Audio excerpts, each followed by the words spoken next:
Slavă lui Dumnezeu stă în ascunderea lucrurilor, iar slavă împăraților stă în cercetarea lucrurilor. Proverbele 25, versetul 2.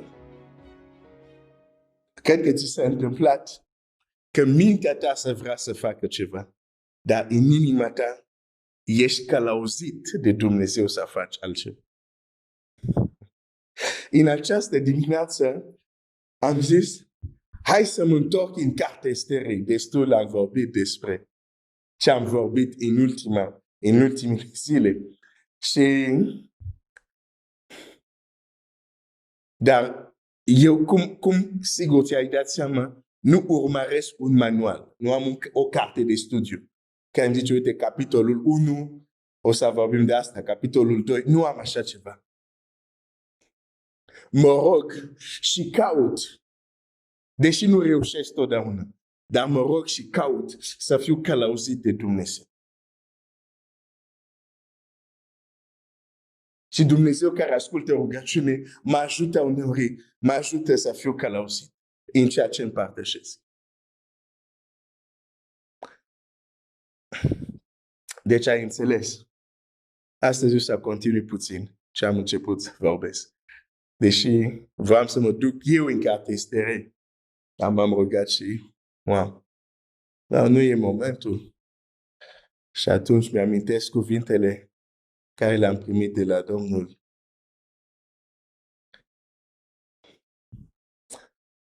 Vorbește, nu te teme, ci vorbește că am un popor mare, cetatea aceasta. Este cuvintele care le găsim în Scriptura, Faptele Apostolilor. Domnul apare la Pavel și îi dă acest cuvânt de încurajare.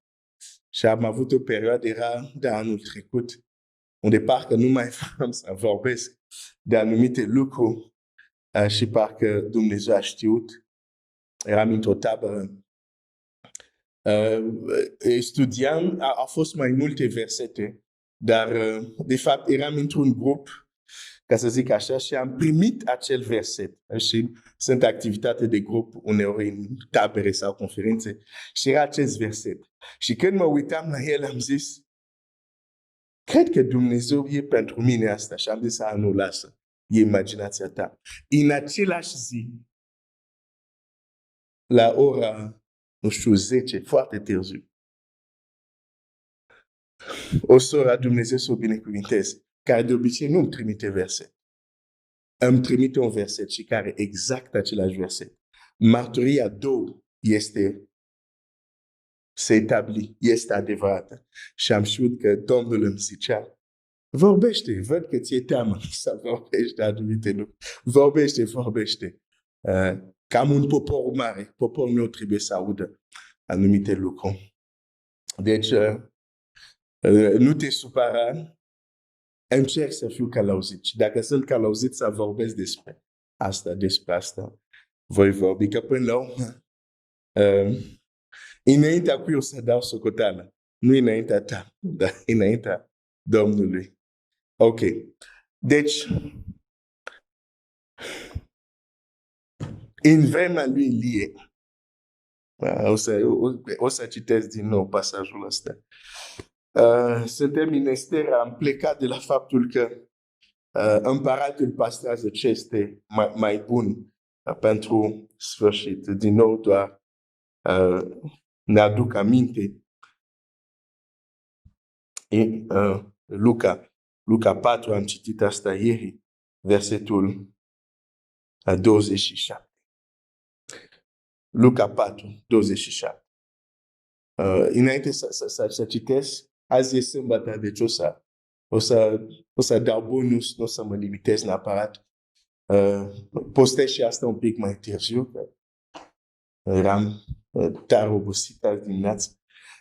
Dar înainte să citesc, vreau să-ți spun lucrul următor. Eu sora care mi-a scris și mulțumesc și ce a spus este foarte adevărat. Trebuie să fim echilibrat. Faptul că mă auzi vorbind despre supranatural, despre vindecare, despre liberare, nu zic că, adică, uneori modul cum vorbesc despre asta poate să-ți dea impresie că consider că e tot ce există. Sau consider că trebuie să căutăm doar asta. Nici de cum. Da? Trebuie să fim echilibrat. Să nu fim în extrema unde suntem șocați când se vorbește despre minuni. Sau în cealaltă extremă unde se vorbește numai despre minuni și asta este o extremă care nu este corectă. Deci trebuie să fim echilibrat. Da? Mulțumesc pentru sora care mi-a scris asta și așa este. Trebuie să fim echilibrați. De fapt, dacă ne uităm la Scriptură, minunile sau puterea, intervenția extraordinară lui Dumnezeu în viața copiilor săi nu este un scop. Eu, de exemplu, pentru mine, minunile supranaturale nu este un scop. Adică nu asta caut, nu asta, după asta alerg. Scopul nostru trebuie să fie împărăția lui Dumnezeu. Scopul nostru trebuie să-L cunoaștem mai mult pe Iisus Hristos. Asta este țelul nostru. Iisus Hristos. Nu minunile. Da? Dar, pentru mine, minunile sunt conștiințe normale, naturale, care se întâmplă în viața copiilor lui Dumnezeu. Nu le căutăm. Domnul Iisus zice așa, mergeți și propovăduiți Evanghelia. Și apoi zice, cei care vor crede, iată semnele care le vor însoți. Ceea ce te însoțește nu este niciodată scopul tău. Ceea ce te însoțește nu este niciodată destinația ta. Saul a fost însoțit de un slujitor. Slujitorul l-a ajutat, pentru că din cauza slujitorului Saul a ajuns la Samuel. Dar nici de cum, când Saul a ieșit, însoțitorul lui nu era scopul lui. Scopul lui era să găsească măgărițele pierdute. Și totuși, faptul că a avut un însoțitor l-a ajutat. Dar însoțitorul nu este scopul. Iată semnele care vor însoți. Noi nu căutăm, nu facem din minuni sau din semne scopul nostru. Nu! Scopul nostru este Iisus Hristos. Însă ne însoțesc minuni pentru că ne ajută în drumul nostru. Atât. Nu le căutăm. Nu facem din ele un scop în sine. Dar ele ne însoțesc și ne ajută în drumul nostru. La fel cum cel care l-a însoțit pe Saul nu era destinația lui, dar faptul că era cu el. Când Saul a zis, hai să ne întoarcem înapoi, cel care l-a însoțit a zis, stai puțin, hai să mergem în această cetate, că este un om al lui Dumnezeu. Deci e foarte important să pun această perspectivă. Asta e perspectiva mea despre minuni, despre care mă auzi vorbind, despre care probabil o să mă auzi vorbind, este asta. Nu sunt un scop în sine, dar sunt însoțitor. Iată semnele care vor însoți. Nu sunt în față, sunt în spatele nostru. Ne însoțesc. Noi avem un alt scop. Iisus Hristos. Iar semnele ne ajută în drum, pur și simplu. Sunt doar pentru a ajuta, dar nici de cum scop. Ok? Luca 4, versetul 27. Și mulți leproși erau în Israel pe vremea prorocului lui Elisei și totuși niciunul din ei n-a fost curățit afară de Naaman sirian. Am vorbit lung ieri despre acest text, dar acum chiar vreau să mă duc în Cartea Împărați, unde chiar se întâmplă și să vedem ceva destul de important. A doua Carte Împăraților. A doua Carte Împăraților, capitolul 5.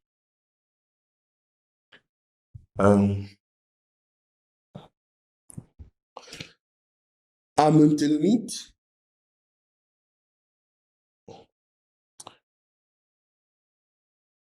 și la mine am întâlnit acest mod de a gândi și cu unele persoane când am vorbit.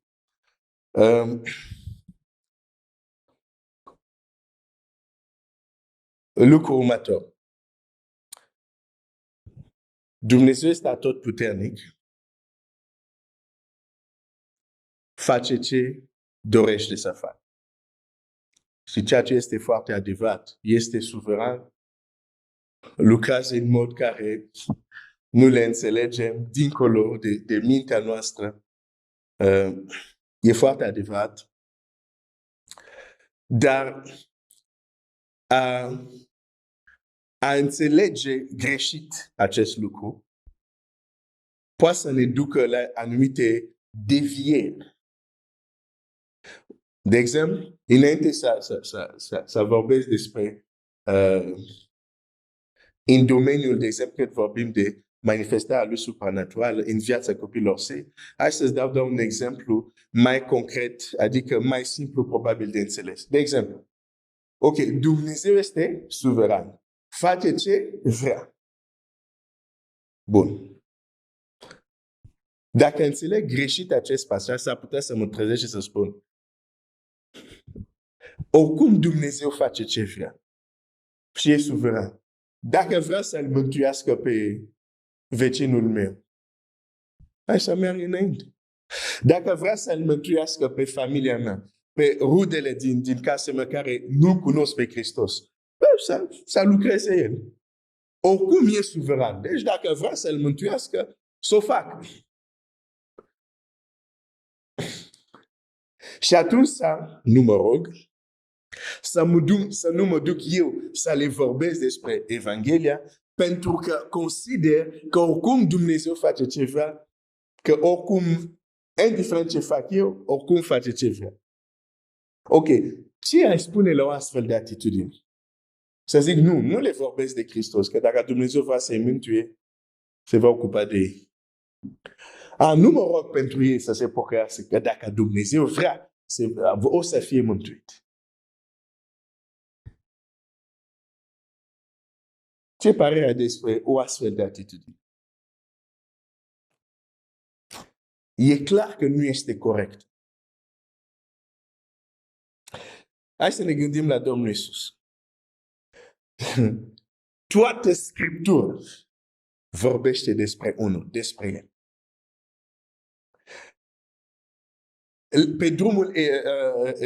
Pe drumul era Emmaus, când se întâlnesc cu cei doi ucenici și Biblia zice și a luat Scriptura și le-a arătat toate Scripturile, tot ce era cu privire la El și îți garantez, era foarte mult.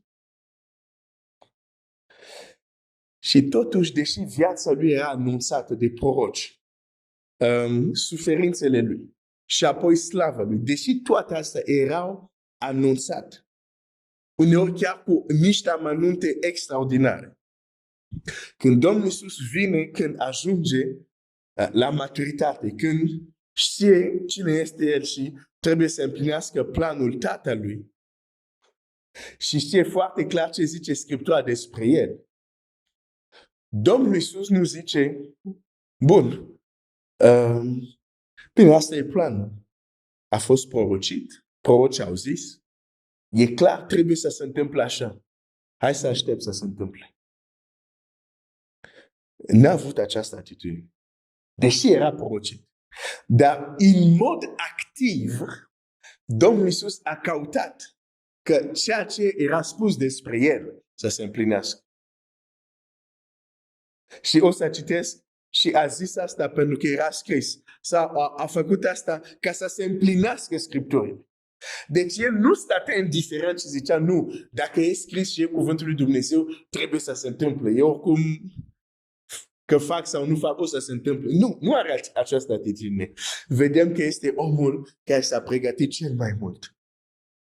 S-a pregătit în rugăciune. S-a pregătit să cunoască Scripturile. S-a pregătit, a crescut foarte mult în statura și în cunoștință. Da? Nu a zis, dacă Dumnezeu a prorocit, o să se întâmple chiar dacă eu nu vreau. Nu. mă duc undeva cu asta. Noi putem să înțelegem asta când e vorba de mântuirea sufletelor. Putem să înțelegem când este vorba chiar de lucrarea Domnului Iisus, că El a participat activ ca să se întâmple. Și dacă nu participă activ, nu se întâmplă. Când e vorba de intervenția lui Dumnezeu supranatural în viața noastră, de ce nu aplicăm același principiu? De ce nu înțelegem că participarea noastră este cerută să se întâmple anumite lucruri? Naaman. Ce zboară timpul. Naaman. Deci Naaman este lepros. Suferă de o boală care, cel puțin pe vremea lui, nu avea o soluție pentru boala lui. Aude acea fată din Israel care spune, dacă stăpânul meu ar fi la pro care este din Samaria, l-ar tamadui de lepra lui. Aici văd un primul pas pentru a vedea manifestarea puterii lui Dumnezeu. Este să vorbim despre puterea lui Dumnezeu. Totul a fost creat prin cuvânt. Totul. Deci totul începe prin cuvânt. Nu degeaba Proverb spune, viața și moartea este la puterea limbii. Totul începe cu cuvinte.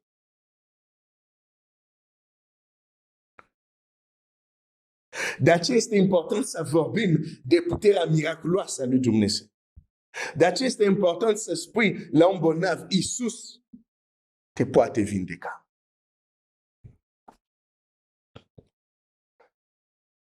Dar deja ce am spus eu aici, nu e ce a zis, nu e ce a zis fata. Sunt foarte influențat de vremea în care trăiesc.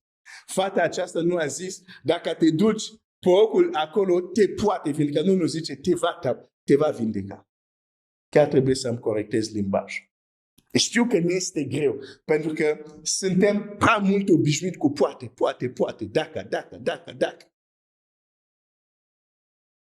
Suntem condiționați să gândim așa. Și când Scriptura ne provoacă să gândim altfel, avem probleme. Deci, intervenția miraculoasă a lui Dumnezeu în viața oamenilor nu este, de fapt asta e mesajul meu, acum la sfârșitul zi, e gândul meu, nu se întâmplă niciodată la voie întâmplării. Există mereu motive și de multe ori există participarea umană ca să se întâmple anumite lucruri. Adică ce vreau să-ți spun, dacă ai gândirea asta, oricum face ceva, dacă o să vrea, o să facă, dacă nu, nu. Probabil ceea ce vei trăi tu este nu. Acum știu că cum să spun asta? Nu, dar nu mă duc acolo deocamdată. Hai să termin gândul. Deci, în primul rând, el a auzit despre asta. Totul începe prin cuvinte. Situația a făcut să mă mut. Și când mă mutam, căutam și altă biserică. Că nu se muta biserica cu mine. Și așa am avut ocazia să fiu în diverse biserici. Nu sunt un turist creștin. De obicei nu mă plimb dintr-o biserică în alta. Când sunt într-un loc, rămân acolo. Dar m-am mutat și am fost în mai multe biserici. Și pot să fac o constatare foarte simplă. Unde am auzit un Iisus viu, în predici, în mesaje, un Iisus care vindecă, am văzut oameni vindecați și eliberați. Unde am fost și n-am auzit asta, nu am văzut. Atunci nu trebuie să fiu un geniu să fac o concluzie de cauzalitate și efect. Unde se vorbește despre Iisus într-un mod, lucrează într-un mod. De ce? Pentru că unde se vorbește despre Iisus într-un mod, percepția oamenilor ia o anumită formă. Și dacă percepția oamenilor este fiul lui David, un orb Bartimeu care era orb vede. Dar dacă percepția oamenilor este fiul templarului nu face minuni. Aici mă refer când s-a dus la Isai în patria sa și oamenii au zis, cine e asta, fiul templarului? Biblia zice, n-a făcut nicio minune, dar a vindecat doar câțiva. Adică lucrarea lui a fost foarte limitată. Deci, deja, acest punct mi-arată că modul cum vorbim despre Isus, modul cum predicăm pe Isus, va influența ceea ce oamenii vor trăi. Deci nu putem lăsa totul dacă o să vreau să facă. Nu. Există o participare și participarea începe aici. Ce spunem despre el? Sau ce nu spunem? Ce a spus această fată l-a pus în mișcare pe Naaman. Naaman ajunge în sfârșit mai întâi se duce la rege, dar după aceea, uite ce se întâmplă. Versetul 7 și 8 citesc. 2 Împărați 5, 7 și 8 și o să mă apropie de încheiere. După aceea citiți scrisoarea împăratului lui Israel și a rupt hainele și a zis, oare sunt eu Dumnezeu ca să omor și să înviez? De-mi spune să vindec pe un om de lepra lui, să știți dar și să înțelegeți că el caută un prilej de ceartă cu mine. Ok, vorbele regelui aici sună foarte spiritual. Și sună foarte corect. El zice, oare sunt eu Dumnezeu ca să omor și să înviez? De-mi spune să vindec un om de lepra lui. Sună corect. Da, ai dreptate. Sfârșit, hainele nu trebuia să trimită slujitorul lui Naaman și să ceară să-l vindeci de lepra lui. Deși ceea ce spune el pare corect, că este un limbaj foarte religios. E o vorba unde Dumnezeu e prezent. Cine sunt eu? Oare sunt eu Dumnezeu ca să omor și să înviez? Da? Niște cuvinte care îl înalță pe Dumnezeu. Doar Dumnezeu are putere să facă asta și asta. Sună bine. Și totul Elisei nu este de acord cu ce a făcut regele.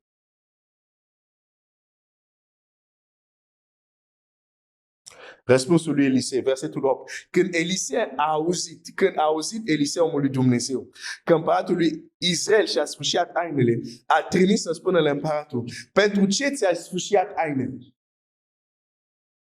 Pentru ce? Ce atitudine aceasta? Ce este această credință? Pentru că ți s-a trimis un lepros, tu îți sfâșii hainele. Elisei nu era de acord cu modul ăsta de a reacționa.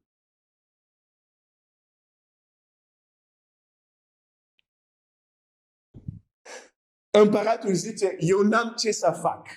Nu sunt în locul lui Dumnezeu. N-am ce să fac. E o provocare la război.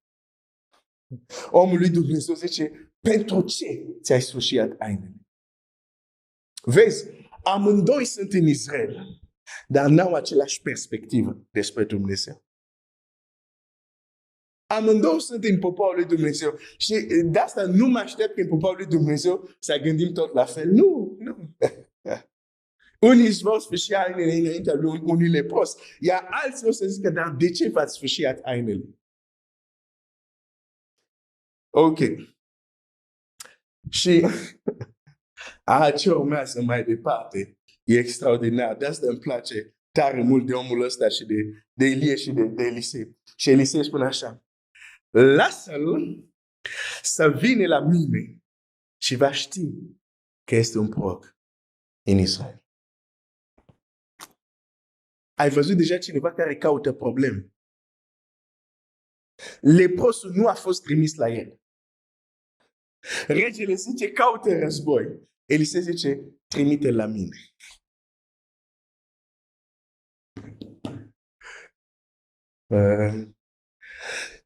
Trimite-l la mine. Lasă cu oare sunt în poziția lui Dumnezeu să omor, lasă sfârșiate, hai, lasă, trimite-l la mine. De fapt, asta era prima, prorocul îl ceartă pe regele, pentru că asta trebuia să fie prima lui reacție. O problemă de genul ăsta, ok, am un proroc aici, du-te la proroc. Dacă fetița care a fost luată sclavă în Siria putea să știe că există un proroc în Samaria care vindecă lepra și ea este acum într-o țară străină. Regele care chiar este în Israel, care poate prorocul sta la 3 străzi de el să nu știe. Normal că Elisei l-a certat. Trimite-l la mine.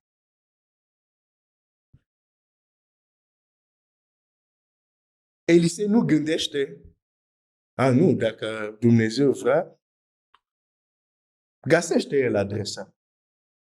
Păi dacă Dumnezeu voia, de ce a greșit adresa? De ce s-a dus acolo? Pe Dumnezeu putea să-l călăuzească clar, direct la mine, dacă Dumnezeu voia. Nu. Elisei zice, nu, trimite la mine. N-ai făcut bine că ți-ai sfârșit tainele. Da, ok, hai să lăsăm asta. Trimite la mine.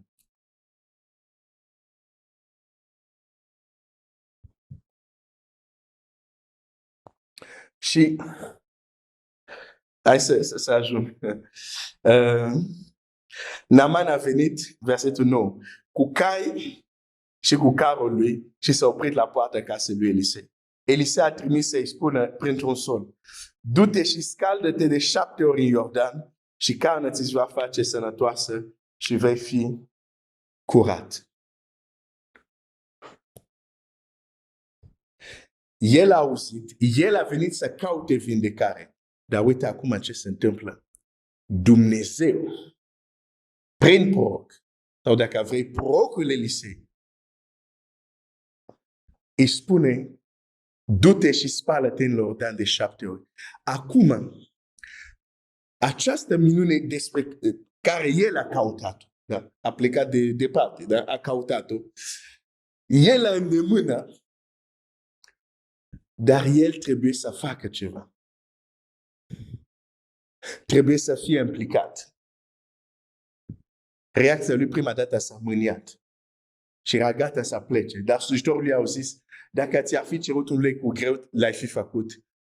Cu atât mai mult când ți-a spus acum, scaldă-te și vei fi curat. Și Naaman se duce, se scaldă de 7 ori și se întâmplă minunea.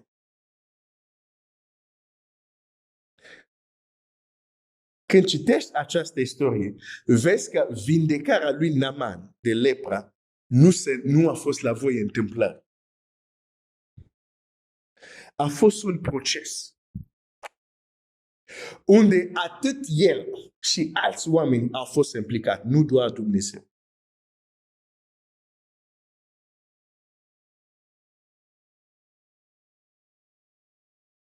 Dacă ai nevoie de vindecare, va trebui să fie implicat. Dacă ai nevoie de liberare, va trebui să fie implicat. Nu poți să te gândești, dacă Dumnezeu să vrea să facă. Nu. Nu Dumnezeu i-a zis lui Naaman, Naaman, du-te la prorocul meu ca să te vindece. Nu Dumnezeu i-a zis. El a auzit ce a zis acea fată, de fapt nici n-a auzit ce a zis acea fată direct. Soția lui a repetat cuvintele fete. Aceasta a provocat în el o dorință. A zis, nu, vreau să mă vindec. Dacă există o posibilitate să fiu vindecat, o să fac orice călătorie care trebuie să o fac. A fost implicat. Și a auzit, și a dorit, a călătorit, a căutat, a greșit ușa, s-a dus la împărat. Împăratul s-a supărat, s-a sfârșit hainele. Mă gândesc la Naaman, ce s-a gândit după ce a călătorit mult, când a văzut că regele se supără. Zice, ei, am greșit. Nu trebuia să vin.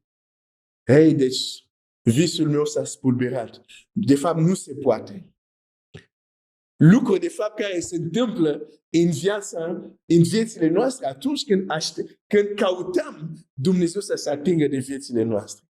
ajungem la puncte unde considerăm, nu se poate. Dar apoi mai vine Elisei care zice, trimite la mine. O să mă opresc aici. Ce vreau să-ți împărtășesc este, de multe ori, nu am întâlnit niciodată, foarte rar, sau nu mi-amintesc, copiii lui Dumnezeu care neagă puterea lui Dumnezeu. Nu. Toate o să zică, da, Dumnezeu poate să facă orice. Însă, ei nu se implică activ pentru a obține ceea ce ei așteaptă de la Dumnezeu sau ceea ce ei au nevoie de la Dumnezeu. Consideră că dacă Dumnezeu chiar vrea până la urmă o să facă. E un mod de a gândi greșit. Domnul Iisus nu s-a comportat așa. Ilie nu s-a comportat așa. Elisei nu s-a comportat așa. Au înțeles că implicarea lor era obligatoriu ca să se întâmple pe pământ. Ceea ce de fapt deja în cer. Dumnezeu o darese pentru ei. Dumnezeu să te binecuvânteze, să ai un weekend binecuvântat. Roagă-te pentru mine mai departe Dumnezeu să-mi dea înțelepciune, să fiu de folos și de ajutor pentru frații mei. Que Dieu te bénisse.